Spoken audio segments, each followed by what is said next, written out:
Limerick, it's not a bad old city. Well, after an absence of 28 years, not 28, I'm talking about 18 years from Limerick, at the risk of sounding facetious, the very first change I noticed when I came back was that the one and only public lavatory in Limerick City, in the main streets of Limerick City, had been demolished and never replaced. It still hasn't been replaced, and to me that sums up the civic spirit of Limerick City. City of beautiful churches and spires, city of pubs and lowly desires, city of gossips that tell what they're told, city of youth that just waits to grow old. Society's city, home of the snob. Show me your penny before you hobnob. Do have a coffee, oh, do have a bun. Do what the others do. Do 'cause it's done. Conventional city, Victorian smug. Peas in their little pods, bugs in their rug. Here is no nightlife, no Stygian fun. They withstand temptation, because there is none. Resenting the outsider's critical speech, playing a part they are frightened to cease. Professing a culture they never knew, living their lives out with nothing to do. These critical lines may have been true of Limerick not so long ago, but how valid are they today? Certainly the workers who set out in the early morning darkness for the Shannon Industrial Estate have little opportunity for temptation or social hobnobbing. How do you like working in Shannon? Oh, I like it very well inside out. And how do you find the journeys in and out? Well, it's a bit hard, but you get used to it through the years, you know, as you keep going out.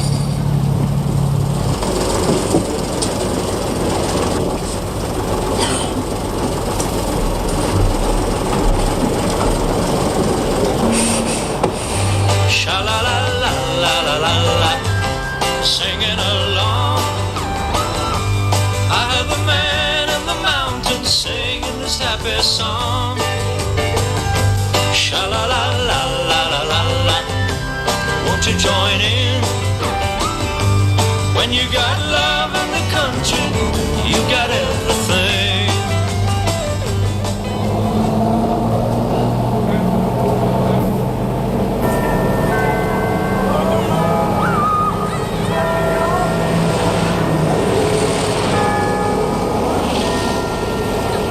What do you think of Limerick, Willie? I think more of Limerick than Limerick thinks of me. Do you approve the changes in life here? Oh, by all means. Is it a conservative city? They all ballyhoo this kind of talk about conservatism and so on like that. People live their own way of life here, and that's that. They don't interfere with anybody. But Limerick is a growing city. I could go back to 1940 when our population was 32,000. Now it's about 68,000 or thereabouts. And still increasing. Yeah, what have been the greatest changes, Willie, in life here? Well, I'd say more or less the living standards and so forth, and abolition, total abolition, I'd say, of the slums. You approve so of the industrial changes here? Oh, I do. So does everybody else here who's honest about it. As regards politics, I have no time for politics at all like that. And I think you've said, as I say again, where is due? Any progress we have made here, and we will continue to progress. And so much so you have people come from all parts of Ireland and here getting their bread and butter, so to speak, and rightly so. An Irishman is entitled to his bread and butter in any part of his own country. Some of the changes that Willie Gleeson describes can be seen on the Ennis Road, once the exclusive preserve of Limerick's merchant families. Years ago, these signs may have caused surprise, but not now. Change has come slowly to the old city. Limerick is now facing up to the challenge that change inevitably brings. Nowadays, wealth can mean a home on the Cratloe Hills looking down on the daily procession of Shannon-bound workers. The new industrial estate employs over 4,500 workers.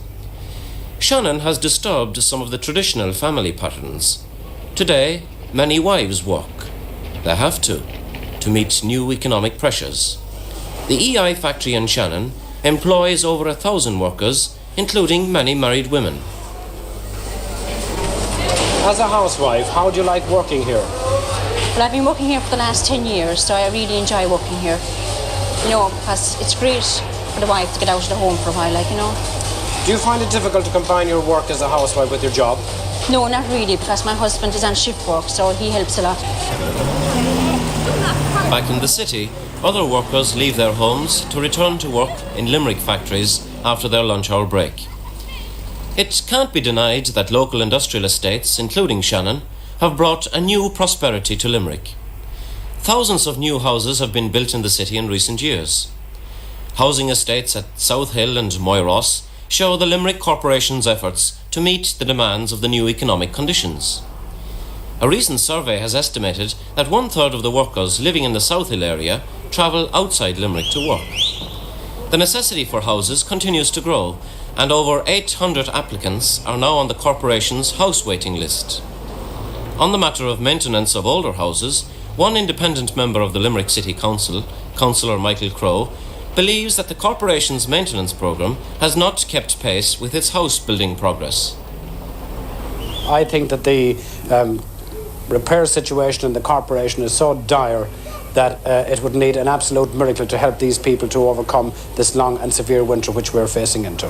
And what is your solution to the The solution is very simple, is this, that we haven't allocated enough money, that £200,000 is completely inadequate at this day and age. We need exactly 3 times that amount, and we need double the amount of staff. Educational changes have followed in the wake of the industrial developments, and many new schools, including the Crescent Comprehensive School, have been built in the last few years.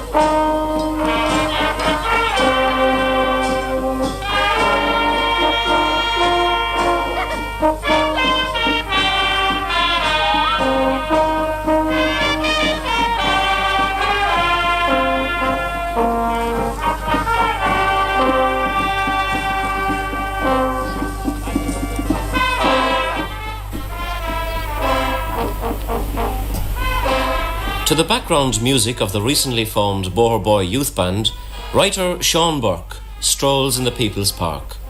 This much-travelled Limerick man gives his own personal analysis of the changes he has seen in his native city since his return here 3 years ago. Well, I think it's a city of great potential, but at the same time it's a city of great contrasts. Another thing I noticed on the more positive side was that when I came back that children no longer go to school barefooted as we did, and this was very gratifying at first, but after a while I discovered the reason for this was that credit facilities are greater now than they were then. When we were going to school here 18 years ago, 20 years ago, 25 years ago, if you couldn't afford a pair of shoes, you went to school barefooted. Now you can get a pair of shoes on credit, and therefore you don't have to go to school barefooted. But the gap between the rich and the poor has not only has it not narrowed, but in fact I think it's got wider. Mm-hmm. And do you approve these changes? Not all of them, no. I think the affluence that we do see is a very artificial one, and it's based mainly, as you probably know, on foreign investment. Our economy is dangling on a lot of strings controlled from places like London, Paris, Bonn, Tokyo, and so on. And when these people find Limerick no longer useful to them, they will withdraw, and this affluence collapses. So, in fact, fundamentally, nothing has changed very much, I think, in the past 20 or 25 years. And you still think it's a conservative city? Terribly conservative. We have a bloody council in this town which I think is probably more right-wing and more reactionary than Ted Heath's Tories in London.